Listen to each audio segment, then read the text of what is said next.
So now I'm at the point where I need to use a little bit of body filler. I'm not going to go crazy with this stuff just because I would rather have metal there than body filler. Even though I believe this is going to be covered up by a step, I still want it to be good looking as possible. So I'm just going to be taking some of this body filler right here and mixing it up and just putting a little bit on there just to get some of those low spots filled back in. Alright, so what I'm going to do is take a little bit of this body filler and put right here on this cardboard. A little bit of hardener in there, just like that. And then I'm going to start folding this over inside of the Bondo there. Trying not to make any air bubbles. I've got this mixed in pretty good. I'm going to do one more round of mixing, and I'm just trying to get any air bubbles out that I can.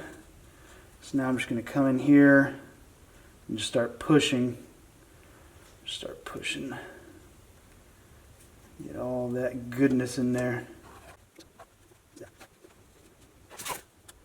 And I would just like to say again, I am not a body guy. I believe this is good enough for a 93 YJ here.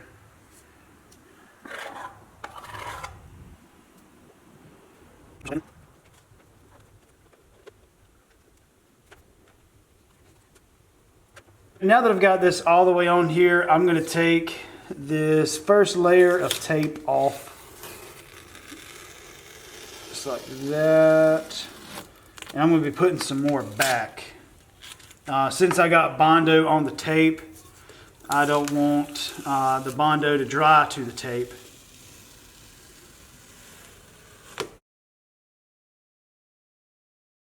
So I've got the diameter inside of the tape just a little bit bigger now, and it's starting to harden up a little bit. It is kind of cool in my shop still.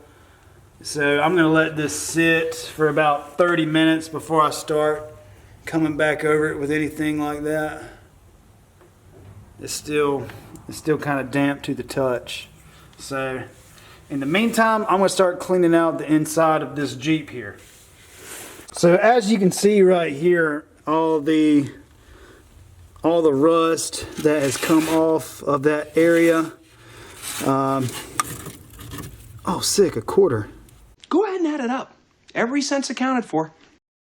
But you can see all this rust right here. I've got to get this mess out just because that's just going to cause nothing but issues down the road. So we'll start pushing it out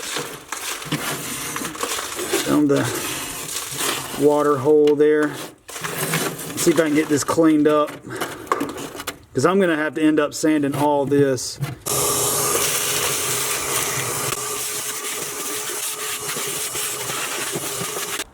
Okay, things are starting to make more sense now of why it was solely rusted on this side. I've seen it before, and I didn't think it was the case on this one, but check this out. So I pulled the carpet all the way back, and you can see here at some point, it looks like something with the brakes were leaking, and possibly on the master cylinder, the slave cylinder. And so what that did was that ran down all the way to the carpet, and look what else I found. I found another rust hole. So all that fluid got soaked into the carpet and rusted the floors. And so it kind of went down and kind of found a crevice over here and then rusted some of that stuff. But that's the thing with rust, you always find more. But it's really not, that's really not that bad, except for right there. But I mean, it's obvious, you know, I'm going to clean some of that up and have to cut all this out right here. Man, that's no good. All this metal right here is no good. Now I'm going to come in here and see if I can cut away this garbage metal I'm going to try to go along these lines right here, but I don't know. I'm going to have to cut and see if there's any good metal right here. And I don't know. We'll just kind of have to play this by ear.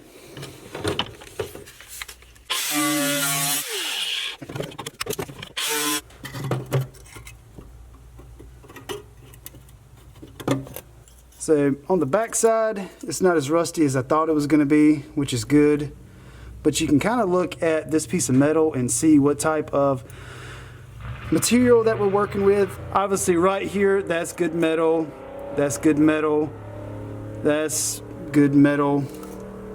And then right there, this is on that side right there. So I may have to come back and trim a little bit more of this off, just because that metal just seems like it's a little sporous, and that's not going to be good to weld to, and it's just not going to be good metal to keep on the Jeep. So I'm going to go ahead and clean up this just a little bit more and just double check that this is going to be good metal to weld to. Now that this is dry, I'm going to jump back and try to start sanding this down. And I'm just taking some 80 grit sandpaper and just trying to get in the high spots off.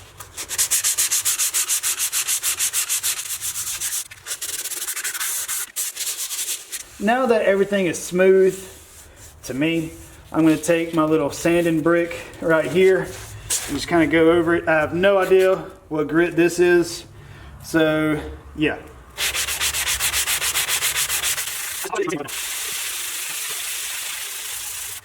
I've got it pretty much close to where I want it. There are some spots that I'm gonna have to touch up, but before I do that, I'm just gonna take some, I like to use glass cleaner, and I'm just gonna come across this. Just clean this up really good.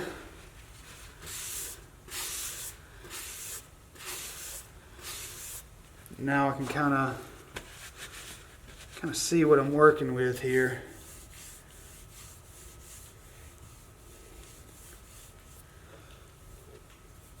So overall, I'm pretty much pleased with it. So I'm gonna clean this up just a little bit more and see if I can work out any of these spots right there. And then I'm gonna try to hit it with some primer and see where that puts us.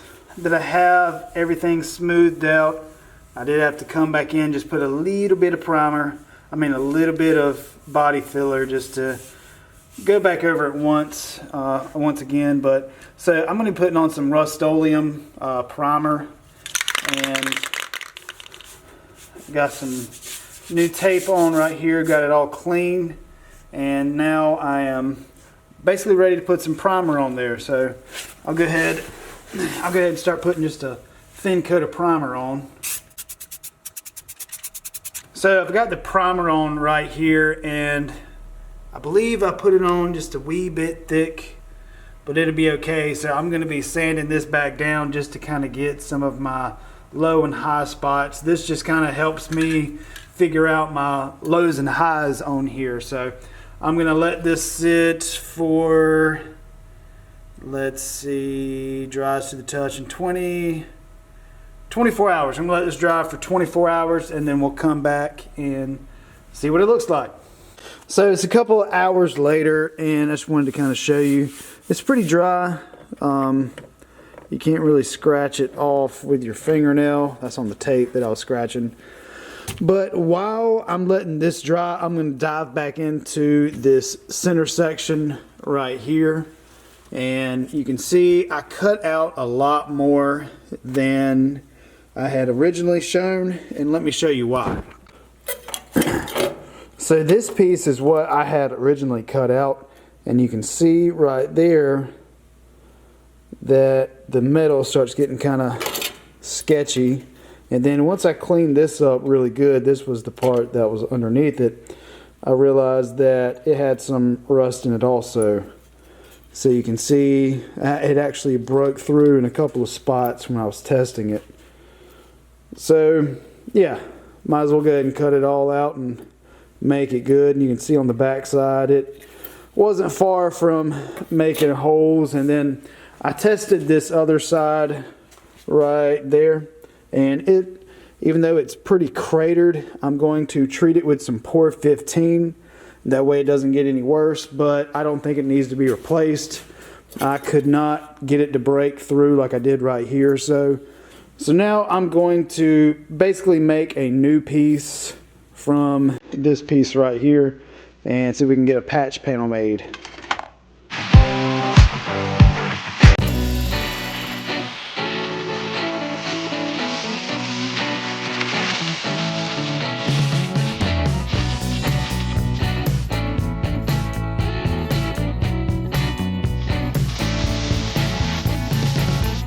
So you can see right here I have a new floor plate, and you'll look on the back.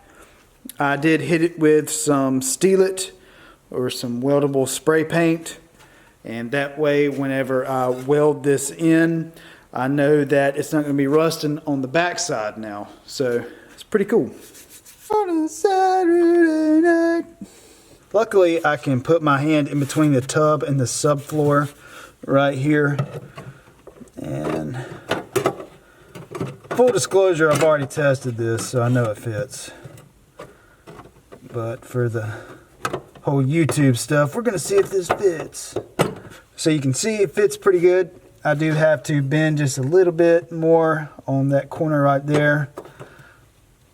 See, because it's not really straight, and where I cut it out at, of course, it never rusts where it's easy to repair it. So it looks like I need to push this corner down some right there. So what my plan is to just do some tack welds along, and I don't want to heat this floor up too much, so I'll just probably do a couple of tacks. And then we will come back and go in between tacks until we have a full weld all the way around. So got my welder turned pretty far down, and now I'm going to come in here. And before I start, before you do any welding on a vehicle, just make sure that the battery terminals are off of the battery. You can mess up radios and stuff like that. Got my hand behind there, and hopefully I won't burn myself.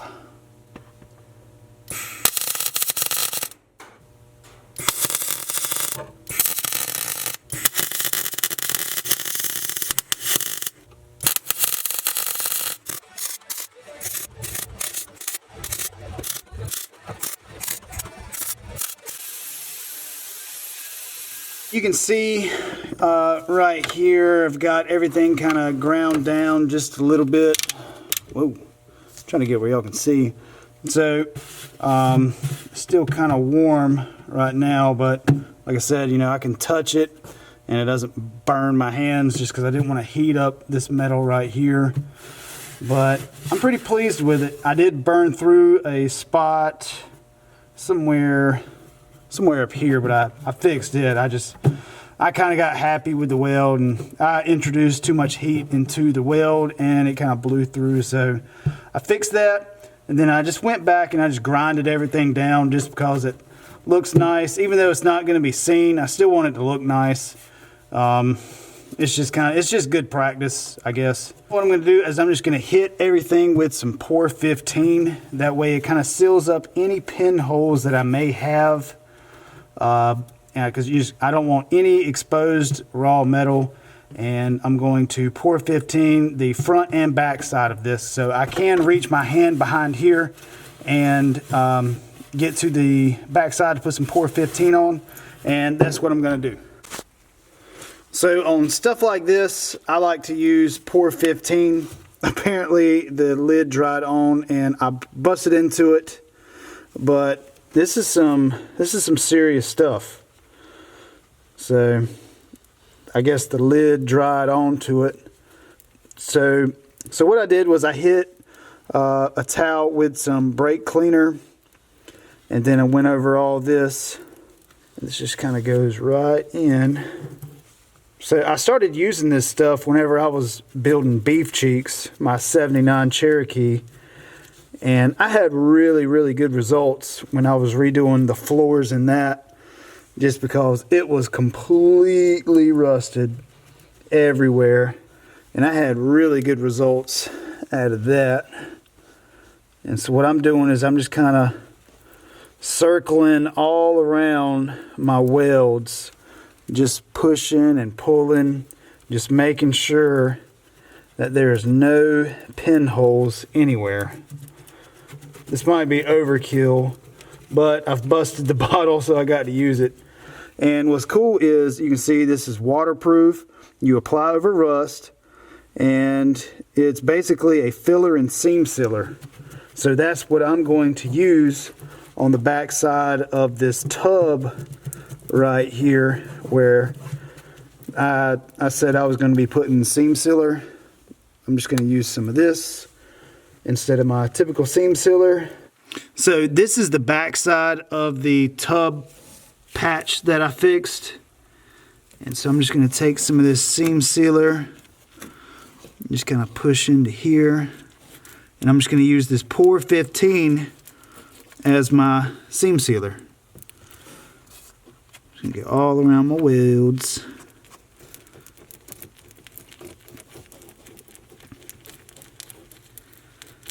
So like I said before, typically I would just use regular automotive seam sealer, but since I pretty much have to use this whole bottle because I busted it, I'm just going to go ahead and just full send and put Pour 15 on everything in here. So you can see right here, I've got the Pour 15 all down in all of the areas that needed it. And then I also did the back side of it. You can see I did the back side of it also. Alright, so it is a new night in the shop. Now that I have sanded this little spot right here, I'm going to hit it with some gloss black. So I'm just going to be putting on some Rust-Oleum right here. And shake that up pretty good. And you can see where I came back and hit some of my high spots right in there with some sandpaper. I'm not going for perfection, but I just want it to look nice. Alright, let's see what we got here. So I'm just going to start really lightly.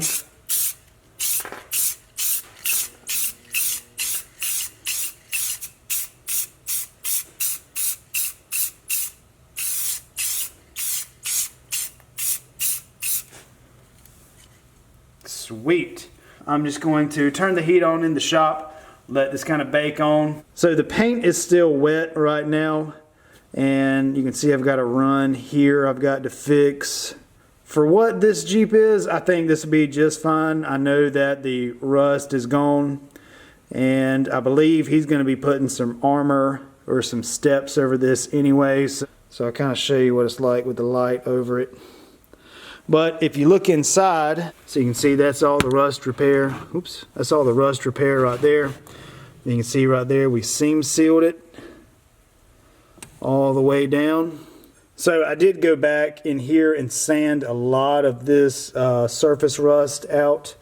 I just used my little 1/2-inch belt sander right there and just kind of got those flakes out. So I'm going to come back in here with some black spray paint and just paint this in here just to make sure that no other rust forms in the future. I like working on this Jeep, but I don't want to see it back in my shop with rust issues.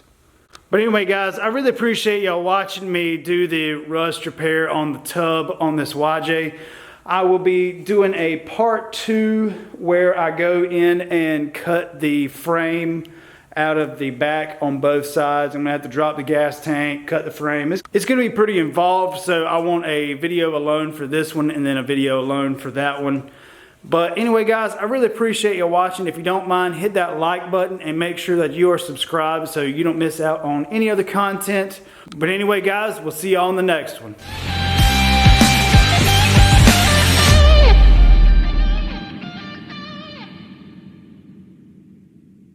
Bye.